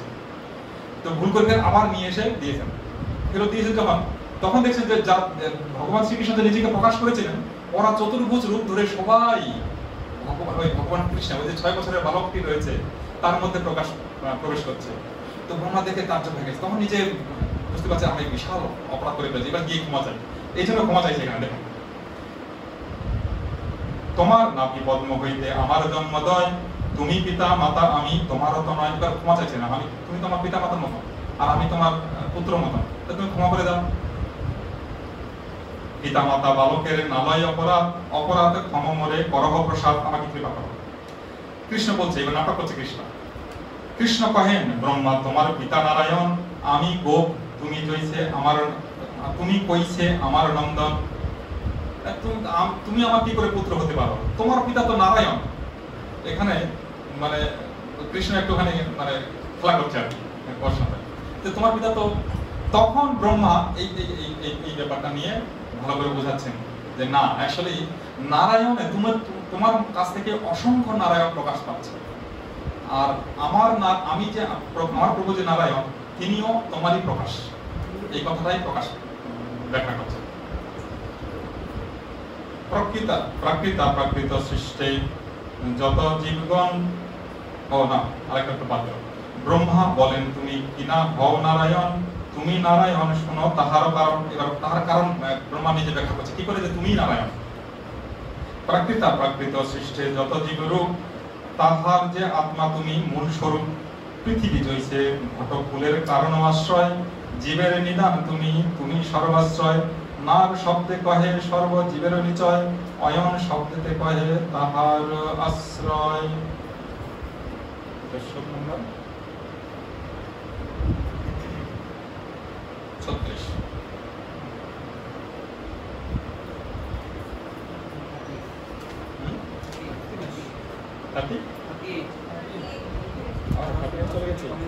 হ্যাঁ, তো নার শব্দে সমস্ত জীবকে বোঝানো হয়েছে, প্রভুপাদ ব্যাখ্যা করছে, প্রভুপাদ অনুবাদ করুন, যাদের কাছে বড় বই রয়েছে। এখানে বলছে নার শব্দে সমস্ত জীবকে বোঝানো হয়েছে, আর অয়ন শব্দে আশ্রয়কে বোঝানো হয়েছে। তো সমস্ত জীব থেকে এসছে, ভগবান থেকে, তাই না? আমরা একটা শ্লোক পাবো এখানে, এতে চাংশ কলা পুংস কৃষ্ণ ভগবান স্বয়ং ইন্দ্রাণি ব্যাকুলম লোকম নিরয়ন্তি যুগে। ভগবান যুগে যুগে আসেন ওই ইন্দ্রের শত্রুদেরকে বিনাশ করার জন্য। আর ওখানে একটা জিনিস বলা যেতে পারে যে স্বয়ং, সাংস, কলা, বিভিন্নাংশ। স্বয়ং হচ্ছে ভগবান শ্রীকৃষ্ণ, আর সাংস হচ্ছে ভগবানের প্রকাশ প্রথম, সে বলদেব। আর কলা মানে সমস্ত অবতার সমূহ, মৎস্য, বরাহ আদি সমস্ত অবতার। আর বিভিন্নাংশ সমস্ত জীবেরা হচ্ছে বিভিন্নাংশ। অতএব তুমি হও মূল নারায়ণ, এই এক হেতু শুনো। দ্বিতীয় কারণটা, প্রথম কারণটা বললেন, এবার দ্বিতীয় কারণটা বলবেন। তুমি সবার কাছে বই থাকলে অ্যাকচুয়ালি ভালো হয়, যদি সম্ভব হয় আপনার বই যদি নিয়ে আসবেন। অ্যাকচুয়ালি আমি ভুল বলছি নাকি এটা ধরা যাবে। অতএব তুমি 40 নম্বর দ্বিতীয় কারণ বলছে, জীবের ঈশ্বর পুরুষাদি অবতার, তাহা সভা হইতে তোমার ঐশ্বর্য অপার। পুরুষাবতারটা হচ্ছে জীবের ঈশ্বর, কিন্তু তোমার ঐশ্বর্য ও শক্তি তাদের থেকে অধিক। বেসিক্যালি এই সবকিছু এখন যে অনেকক্ষণ ধরে আমি পড়বো সেটা এইটার উপরে যাবে আর কি। এটা যদি আপনারা ভালো করে বুঝেছেন তাহলে এটা বাকি যে পড়বো বুঝতে সুবিধা হবে। নারের অয়ন যাতে করহ পালন, অতএব হও তুমি মূল নারায়ণ। তৃতীয় কারণ, এবার দ্বিতীয় কারণ বললো, তৃতীয় কারণ বলছে, তৃতীয় কারণে শোনো শ্রী ভগবান অনন্ত ব্রহ্মাণ্ড বহু বৈকুণ্ঠাদি ধাম। তো গোলক বৃন্দাবন আছে, তার পাশে নবদ্বীপ ধাম আছে, তার পাশে অসংখ্য অনন্ত কোটি বৈকুণ্ঠ ধাম আছে, তাই না? তো এই কথাই এখানে বলছেন যে বহু বৈকুণ্ঠাদি ধাম, ইথে যত জীব তার ত্রৈলোকিক কর্ম, তাহা দেখো সাক্ষী তুমি জানো সব মর্ম। তোমার দর্শনে সর্ব জগতের স্থিতি, তুমি না দেখিলে কারো নাহি স্থিতিগতি। নারীর অয়ন যাতে কর দর্শন, তাহাতেও হও তুমি মূল নারায়ণ। কৃষ্ণ কহেন ব্রহ্মা তোমার না বুঝি বচন। কৃষ্ণ বলছে তুমি যে কি এত কত স্থিতি করছো আমি এটা বুঝতে পারছি না, ওই নাটক করে যাচ্ছে আর কি। তো জীব হৃদি জলে বৈশে সেই নারায়ণ, ব্রহ্মা কহে জলে জীবে যেই নারায়ণ, সে সব তোমার অংশ এ সত্য বচন আছে, অংশ এবং প্রকাশ। কারণ আপনি গর্ভদোক ক্ষীরোদকশায়ী, মায়ার দ্বারে সৃষ্টি করে তাতে সর্বময়ী। সেই তিন জলাশয়ী সর্ব অন্তর্যামী, ব্রহ্মাণ্ড বৃন্দের আত্মা যে পুরুষ নামী। হিরণ্য গর্ভের আত্মা গর্ভদোকশায়ী, ব্যষ্টি জীব অন্তর্যামী ক্ষীরোদকশায়ী। এ সবার দর্শনেতে আছে মায়া গন্ধ, তুমি কৃষ্ণের নাহি মায়ার সম্বন্ধ। তুরীয় কৃষ্ণের নাহি মায়ার সম্বন্ধ। এটা অনুবাদ এরকম বলছেন প্রভুপাদ। আপাত দৃষ্টিতে যে সমস্ত পুরুষদের সঙ্গে মায়ার সম্বন্ধ রয়েছে, কিন্তু শ্রীকৃষ্ণ হচ্ছেন মায়াতীত। যাহা কৃষ্ণ তাহা নাহি মায়ার অধিকার। বিরার হিরণ্য গর্ভশ্চ কারণ, চেতুপাধয় ঈশস্য যত্রীর বীরহীনম তুরীয়ম তৎপ্রচক্ষত। একটা শ্লোক এখানে প্রমাণ দিয়েছেন। এই জড়জগতে ভগবান বিরাট, হিরণ্যগর্ভ ও কারণ, এই তিন মায়ার সম্বন্ধে উপাধিযুক্ত। কিন্তু এই তিনটি উপাধির অতীত চতুর্থ স্তরে ভগবানের যে চরম স্থিতি তাকে বলা হয় তুরীয়। যদ্যপি তিনের মায়া লইয়া ব্যবহার, তথাপি তৎস্পর্শে নাহি সবে মায়াপার।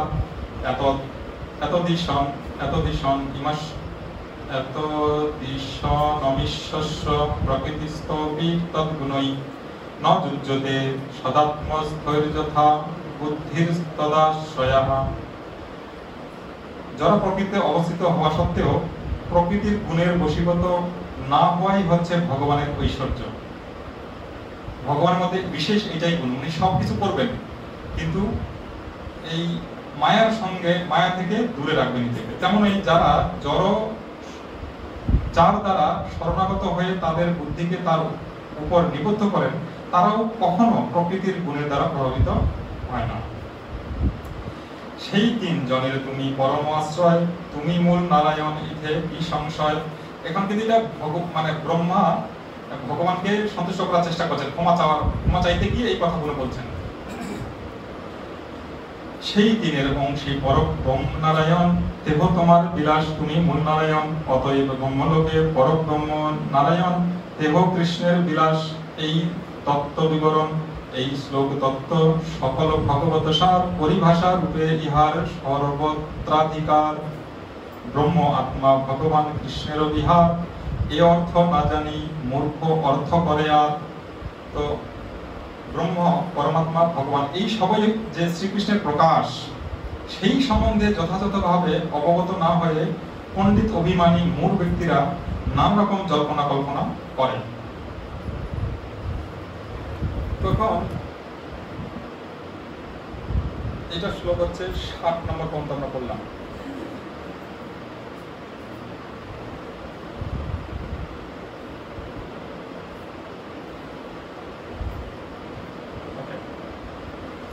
পাঠ আর 3টে শ্লোক 66 বন্ধ করব।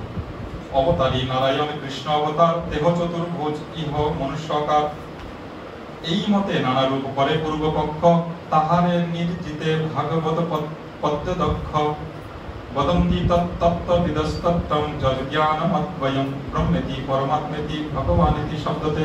তো এতক্ষণ ধরে এই কথা, এই শ্লোকটাই বোঝানোর চেষ্টা করলেন ভগবানকে স্তুতি করার মাধ্যমে। শুনো ভাই এই শ্লোক করহ বিচার, এক মুখ্য তত্ত্ব তিন তাহার প্রচার। আর এই শ্লোকের প্রভুপাদ এখানে অনুবাদ করছেন, হে ভাই সকল, এটা হচ্ছে কৃষ্ণদাস কবিরাজ গোস্বামী এটা বলছেন, হে ভাই সকল, দয়া করে তোমরা এই শ্লোকের ব্যাখ্যা শ্রবণ করে তার অর্থ বিচার করো। একই মুখ্য তত্ত্ব তিনটি বিভিন্ন রূপে জ্ঞাত হন, মানে কৃষ্ণ তো এক তো নেই, কিন্তু কৃষ্ণের তিনটে প্রকাশ এবং বিভিন্ন হবে এটা উপলব্ধি করা যায়। অদ্বয় জ্ঞান তত্ত্ব বস্তু কৃষ্ণের স্বরূপ, ব্রহ্ম আত্মা ভগবান তিন তার রূপ। এই শ্লোকের অর্থে তুমি কইলা নির্বচন, আর এক শোনো ভগবতের বচন। তো এতক্ষণ ধরে এই কথা বললেন। তো এখন 67 নম্বর শ্লোকে আমি বলেছিলাম আপনাদেরকে প্রথমে নোট করতে যে 11, 30, 67 আর 91, এটা তৃতীয় শ্লোকটা এখন বলবেন, এটা ভাগবতম থেকে। আর এটা সুত গোস্বামী 22 প্রকার অবতারের কথা প্রভু ভাগবতম ক্লাসে বলেছিলেন, তারপরে এই শ্লোকটা লিখেছেন। তো এখানে এই কথাই বলছেন, এতে মানে এতক্ষণ ধরে যা আমি বললাম এই 22টা অবতারের কথা, এগুলো সব আপনার কাছ থেকে এসেছে। এতে চাংশ কলা পুংস কৃষ্ণস্তু ভগবান স্বয়ং, ইন্দ্রারি ব্যাকুলম লোকম মৃডয়ন্তি যুগে যুগে। সব অবতারের বলি সামান্য লক্ষণ, তার মধ্যে কৃষ্ণচন্দ্রের পরিলগ্নন। মানে উনি ভুল করে বলছেন, আরে না আমি তো সবাইকে অবতার বলছিলেন, কৃষ্ণকে অবতার বলেছিলেন।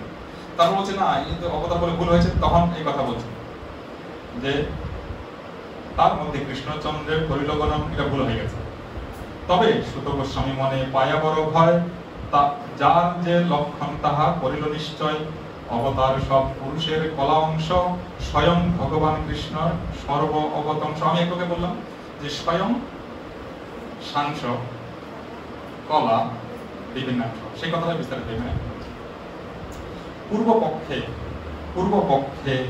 পূর্বপক্ষ কহে তোমার ভারত ব্যাখ্যান, পরম নারায়ণ স্বয়ং ভগবান, দেহবাসী কৃষ্ণ রূপে করেন অবতার। এর এই অর্থ শ্লোকে দেখি কি আর বিচার, তারে কহে কেনে করো উত্তরকানুমান, শাস্ত্র বিরুদ্ধার্থ করো না হয় প্রমাণ। ভগবান আর ব্রহ্মার মধ্যে যে কথোপকথন হচ্ছে, এটা কিসের জন্য? ব্রহ্মা কি বোকা? ব্রহ্মা সবকিছু জানেন অলরেডি, কিন্তু এই যে কথোপকথন হচ্ছে এটা আমাদের মঙ্গলের জন্য এটা বলছে। যেমন ভগবান শ্রীকৃষ্ণ অর্জুনকে গীতা শুনিয়েছেন কুরুক্ষেত্রের যুদ্ধে, ওটা কি দরকার ছিল? উনি শুদ্ধ ভক্ত অলরেডি, ভগবানের পার্শ্বদ, দরকার নাই। কিন্তু ওই জন্য ভক্তিবিজয় ভগবান মহারাজ ক্লাসে বলেন, যখন গীতা কার জন্য, যদি বলে আমাদের জন্য বলে ভুল, কি বলতে হবে? আমার জন্য। এই কথাটা উনি একদম বারবার বলেন যে আমার জন্য। সেরকম এই ব্রহ্মা আর ভগবানের মধ্যে যে কথোপকথন হচ্ছে, সেটা অ্যাকচুয়ালি ব্রহ্মার জন্য নয়, ওটা আমার জন্য। কোনটা পড়লাম? 73, 74, 73 পড়বো, পড়লাম। ওকে। অনুবাদ মনুক্তা তু ন বিধেয় মুদিরয়ে, ন হিলব্ধাস্পদম কিঞ্চিত কুত্রচিৎ প্রতিষ্ঠতি। অনুবাদ: উদ্দেশ্যের আগে বিধেয় উল্লেখ করা উচিত নয়, কেননা তার ফলে সেই বাক্যের আশ্রয় থাকে না এবং তাই তার প্রতিষ্ঠা পায় না। অনুবাদ না কহি বিধেয়, আগে অনুবাদ কহি পশ্চাৎ বিধেয়। বিধেয় কহিতে তারে যে বস্তু অজ্ঞাত, অনুবাদ কহি তারে সেই হয় জ্ঞাত। জৈসে কহি এই বিপ্র পরম পণ্ডিত, বিপ্র অনুবাদ ইহার বিধেয় পাণ্ডিত্য। বিপ্রত্ব বিখ্যাত তার পাণ্ডিত্য অজ্ঞাত, অতএব বিপ্র আগে পাণ্ডিত্য পশ্চাৎ। তৈছে ইহ অবতার সব হইল জ্ঞাত, কার অবতার এই বস্তু অবিজ্ঞাত। এটা একটু, এই যে আমার এখন কঠিন আলোচনা হচ্ছে, একটু মাথার এই পাশে আমার তো যাচ্ছে।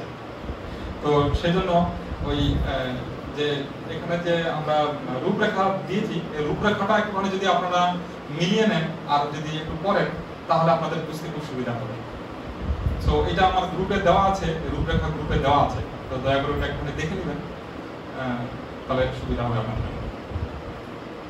এতে শব্দে অবতারের আগে অনুবাদ, পুরুষের অংশ পাছে বিদেহ সংবাদ, তৈছে কৃষ্ণ অবতার ভিতরে হইল জ্ঞাত, তাহার বিশেষ জ্ঞান সেই অভিজ্ঞাত, অতএব কৃষ্ণ শব্দ আগে অনুবাদ, স্বয়ং ভগবত্তা পিছে বিদেহ সংবাদ, কৃষ্ণের স্বয়ং ভগবত্তা ইহা হইল সাধ্য, স্বয়ং ভগবানের কৃষ্ণত্ব হইল বাধ্য, কৃষ্ণ যদি অংশ হইতে অংশী নারায়ণ, তবে বিপরীত হইতে সুতের বচন, নারায়ণ অংশী সেই যেই স্বয়ং স্বয়ং ভগবান, দেহ কৃষ্ণ হইছে করিত ব্যাখ্যান,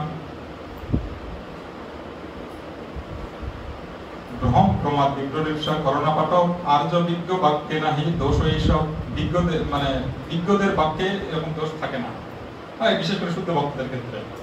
তো এখানে বলা হয়েছে ভ্রম প্রমাদ বিপ্রলিপ্সা করোনা পাঠক। ভ্রম মানে হচ্ছে ভুল করার প্রবণতা, প্রমাদ হচ্ছে মোহগ্রস্ত হওয়ার প্রবণতা, বিপ্রলিপ্সা হচ্ছে প্রতারণা করার প্রবণতা, আর করোনা পাঠক ভ্রান্ত ইন্দ্রিয় অনুভূতি। আমরা চোখ দিয়ে অনেক সময় অনেক কিছু দেখি কিন্তু সেটা সঠিক নাও দেখতে পারে, দেখা সত্ত্বেও ভুল হতে পারে, তো এগুলো হচ্ছে অপূর্ণ।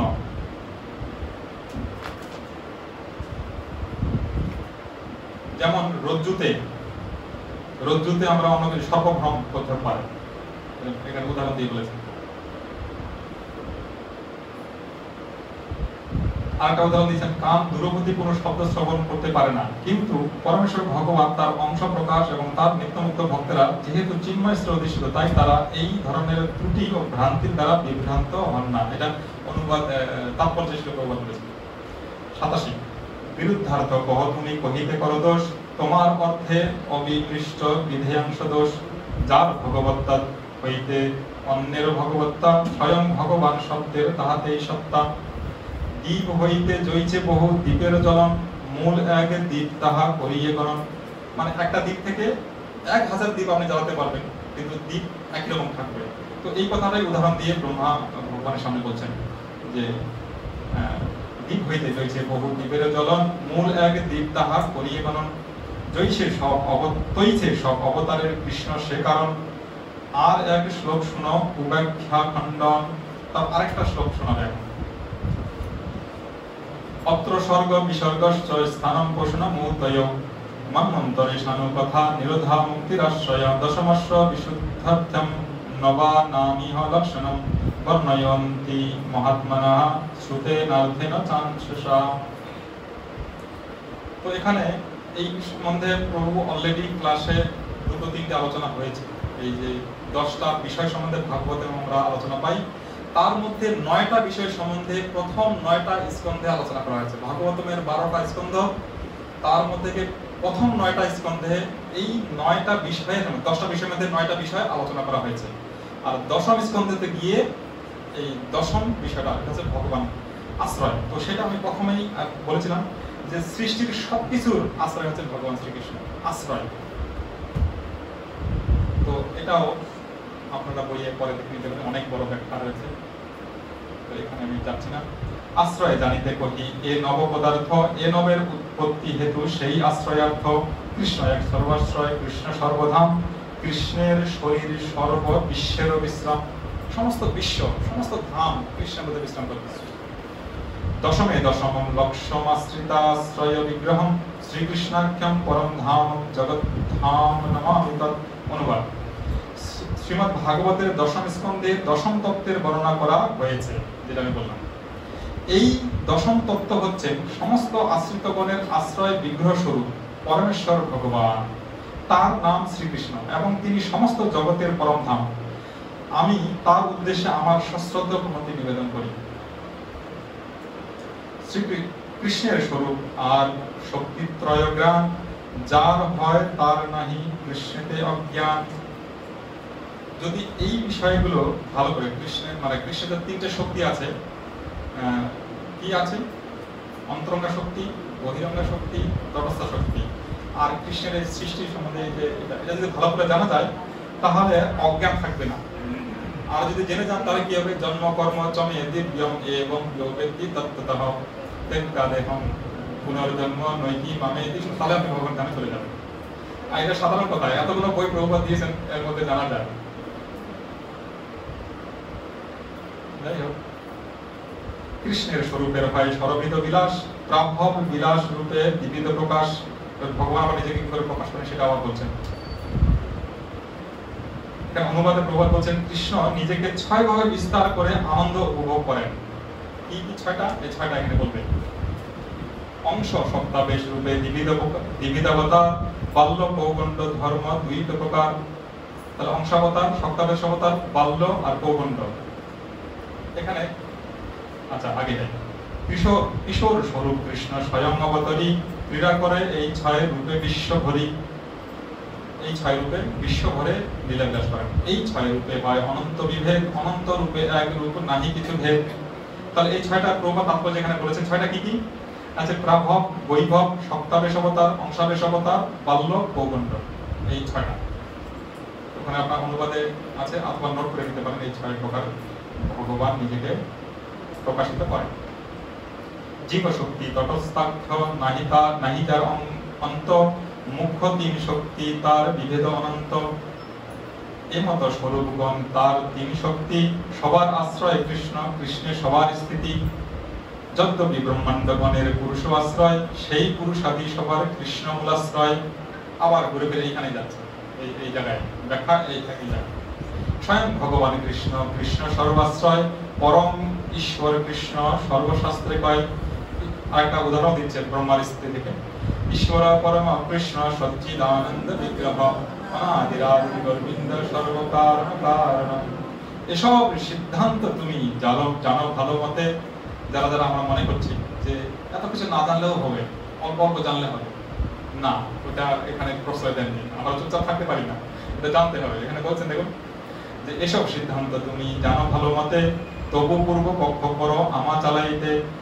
সেই কৃষ্ণ অবতারী ব্রজেন্দ্র কুমার, আপনে চৈতন্য রূপে কইল অবতার। তাহলে এই চৈতন্য কে? সেই ব্রজেন্দ্রনন্দন, সেই কৃষ্ণ। অতএব চৈতন্য গোসাই পরতত্ত্ব সীমা, তারে ক্ষীরোদকসাই কহি পিতার মহিমা। সেই তো ভক্তের বাক্য নহে বেচারি, সকল সম্ভবে তাতে যাতে অবতারী। অবতারীর দেহে সব অবতারের স্থিতি, কেহ কোন মতে কহে যেমন তার মতি। কৃষ্ণকে কহে কেহ নরনারায়ণ, কেহ কহে কৃষ্ণ হয় সাক্ষাৎ বামন। কেহ কহে কৃষ্ণ ক্ষীরোদকসাই অবতার, অসম্ভব নহে সত্য বচন। এটা সবাই ঠিকই বলছে, কিন্তু প্রকৃতপক্ষে কৃষ্ণ হচ্ছে উৎস, ওখান থেকে সবার প্রকাশ। কেহ কহে পরক্রমে নারায়ণ হরি, সকল সম্ভবে কৃষ্ণে যাতে অবতারী। সব শ্রোতাগণের করি চরণবন্দন। কষ্ট করে দাদা তখন ধরে শ্রবণ করেছেন, এবার কবিরাজ গোস্বামী আপনাকে চরণবন্দন করছেন। বিরক্ত হয়ে গেছে, এটা এই আমি বুঝতে পারছি, এই যেখানে করে যাচ্ছি সবার বিরক্ত এসে। তো কিন্তু কৃষ্ণদাস কবিরাজ গোস্বামী আপনাদের চরণে প্রণাম করছেন। কি বলছেন? সব শ্রোতাগণের করি চরণবন্দন, এসব সিদ্ধান্ত শুনো করি এক মন। আছে বইয়ে? সিদ্ধান্ত বলিয়া চিত্তে না করো অলস, ইহা হইতে কৃষ্ণ লাগে সুদৃঢ় মানস। যদি একটু ফাঁকফাক মানে মনটা অনেক সময় বলে যে না ঠিক আছে, না না জানলে হবে, কিন্তু না ছাড়তে হবে না, কৃষ্ণ অসন্তুষ্ট হবে। অনুবাদ বলছেন, আলস্যবশত পাঠক যেন এই সমস্ত সিদ্ধান্তের আলোচনা শ্রবণ করার ব্যাপারে কখনো অবহেলা না করে। এটা কৃষ্ণদাস কবিরাজ বলছেন।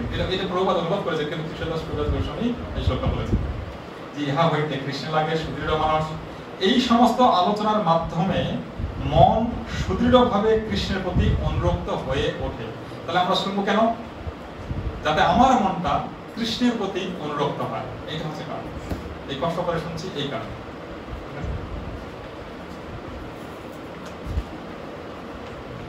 চৈতন্য মহিমা জানি এসব সিদ্ধান্তে, চিত্ত দৃঢ় হইয়া লাগে মহিমা জ্ঞান হইতে।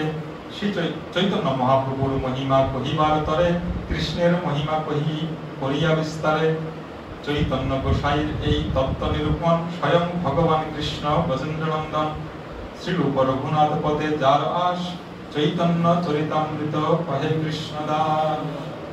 হরে কৃষ্ণ কৃষ্ণ কৃষ্ণ হরে হরে, হরে রাম রাম রাম হরে হরে। তো এই শ্লোকটা সম্বন্ধে আবার বলি যে 11 নম্বর শ্লোকে বলেছেন 3 রকম উপলব্ধির মাধ্যমে ভগবানকে উপলব্ধি করা যায় বা ভগবানকে জানা যায়।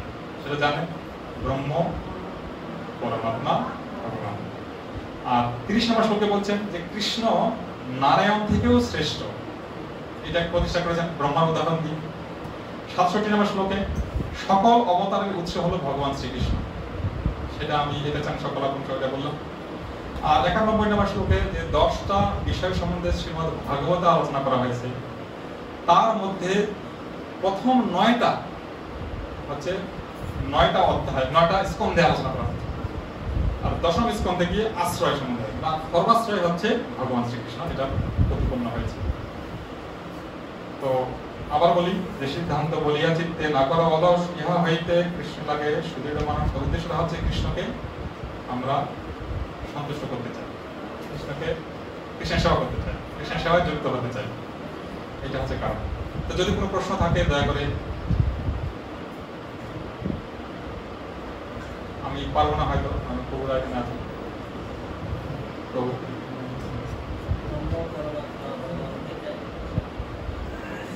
ব্রহ্ম হচ্ছে ভগবানের অঙ্গজ্যোতি, আর পরমাত্মা হচ্ছে ভগবানের প্রকাশ, ভগবানের অংশ, আর ভগবান স্বয়ং। আর এই পুরো অধ্যায়টাই এই বিষয়টাই শুধু খালি আলোচনা করা হয়েছে। তার মধ্যে 3-4টে অনুবাদ দেওয়া হলো। আমি পলাশের উদাহরণ দিলাম, তারপরে প্রভু পাহাড়ের উদাহরণ দিয়েছিলেন যে দূর থেকে পাহাড় শুধু খালি একটা সবুজ আঁকা পাকা দেখা যায়, আবার কাছে গেলে গাছপালা দেখা যায়, আবার কাছে গেলে বাড়িঘর দেখা যায়, কিছু জীবজন্তু দেখা যায় যারা বাস করছে না।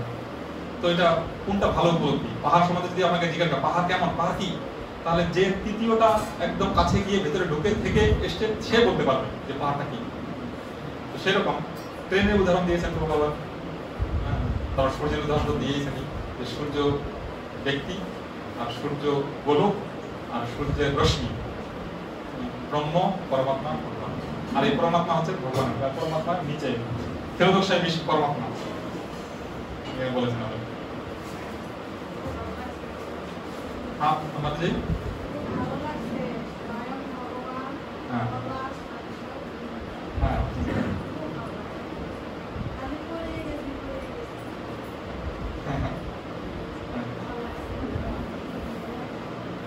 আমার তো ভয় লাগছে, এখানে আমি অনেক বৈষ্ণব দেখতে পাচ্ছি, আমাদের ব্রজেন্দ্র শ্যাম প্রভু, সাধু শিরোমণি প্রভু, ডাক্তার প্রভু আসেনি, আমাদের সমাপতি প্রভু আর বাপসেন প্রভু। আমার ভয় লাগছে শুধু। এটা গ্রুপে দিতে মাঝে যে গ্রুপে আছেন আপনি, হ্যাঁ এটা একটা ব্যাপার।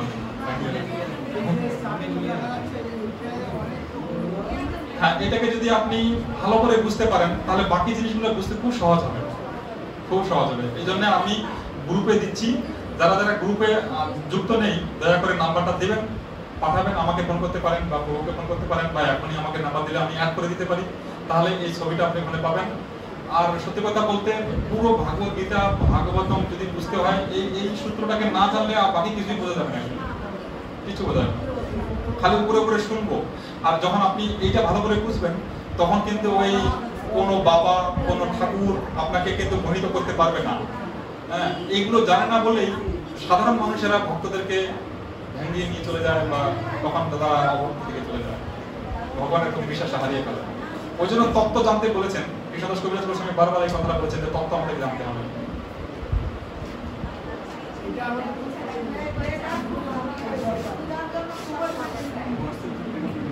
হ্যাঁ, আমি গ্রুপে দিয়ে দিব মানে।